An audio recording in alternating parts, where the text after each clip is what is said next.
ikaw ay may karapatan, bata. Bata, ikaw ay may karapatan sa edukasyon, pumasok sa paaralan at matuto ng leksyon. Daan ito para sa magandang kinabukasan. Ikaw ang magsisilbing pag-asa ng ating bayan. Bata, ikaw ay may karapatang maglibang. Sa iyong paglalaro ay walang dapat humarang.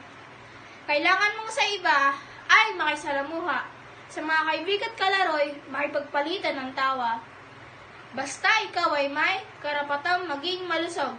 Sa mga wastong nutrisyon, ikaw ay dapat mabusog. Kaya dapat hinahandaan ng mga prutas at gulay para sa talino at siglang walang kapantay. Basta ikaw ay may karapatang mabuhay. Sa iyong paglaki, ikaw ay dapat mayroong gabay. Nararapat na mabuhay ng tahimik at mapayapa, diyon sa iyo ng lipunan ay isang malaking biyaya.